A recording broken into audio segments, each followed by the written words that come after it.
આજે આપણે એક સરસ મજાની સસલાની વાર્તા સાંભળવાની છે. કોની? સસલાની. ઓકે. હવે એક સસલું હતું, બહુ બીકણ. કેવું હતું?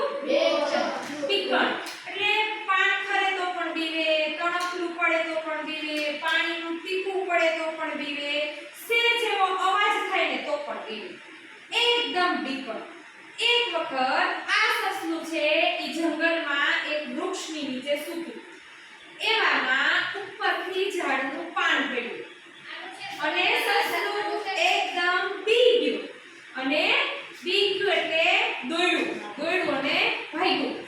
અને ભાગતા ભાગતા બોલતું જાય કે અટણ આવ્યું, ઊંચેથી આભ પડ્યું, પીઠ મારી ભાંગી નાખી, ભાગો રે ભાઈ ભાગો.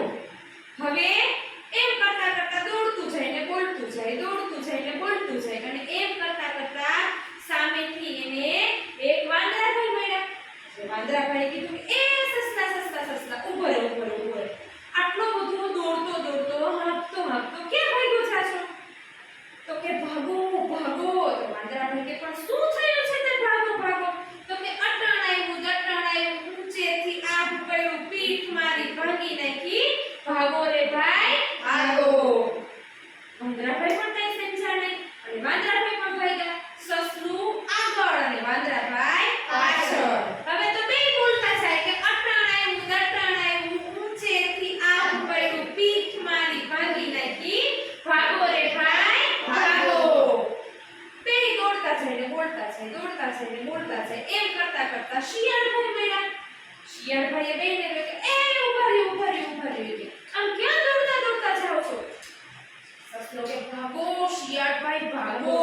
શિયાળભાઈ કે પણ ક્યાં ભાગું અને શું કામ ભાગું? તો વાંદરાભાઈ અને સસલું બેય ચાલુ કર્યું. અટણ આવ્યું, ઊંચેથી આભ પડ્યું, પીઠ મારી ભાંગી નાખી, ભાગો રે ભાઈ ભાગો. શિયાળભાઈ ભાગ્યા.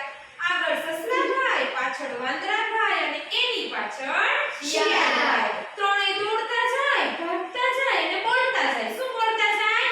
અટણ આવ્યું, ઊંચેથી આભ પડ્યું, પીઠ મારી ભાંગી નાખી, ભાગો રે ભાઈ ભાગો. ત્રણેય દોડતા જાય ને બોલતા જાય. એમ કરતા કરતા સામેથી જંગલના રાજા સિંહ આવ્યા અને ત્રાડ પાડી એટલે ત્રણેય બીકના માર્યા એકદમ ઊભા રહી ગયા. એટલે સિંહ કે શું રાડો પાડો છો ને ક્યાં દોડતા જાવ છો? એટલે સસલાભાઈ ધ્રુજતા બોલ્યા કે ભાગો રાજાજી ભાગો. સિંહ કે ક્યાં ભાગવું અને શું કામ ભાગવું? તો ત્રણેય એક સાથે બોલ્યા અટણ આવ્યું, ઊંચેથી આભ પડ્યું, પીઠ મારી ભાંગી નાખી, ભાગો રે ભાઈ ભાગો. સિંહભાઈ કે કોણ છે અટાણી? કે ક્યાંથી આવ્યું છે? કે ક્યાં તારી પીઠ ભાંગી? તારી તો કોઈ પીઠ નથી ભાંગી. સસલાભાઈ પાછળ ફરીને જોયું તો કહે ના પીઠ તો નથી ભાંગી. વાંદરાભાઈને પૂછ્યું તો એને તો કઈ થયું જ નહોતું. એ તો એમના મારતી ગાડીમાં ચડી ગયા હતા. શિયાળભાઈ એવું હતું કે હાલ બતાવો મને.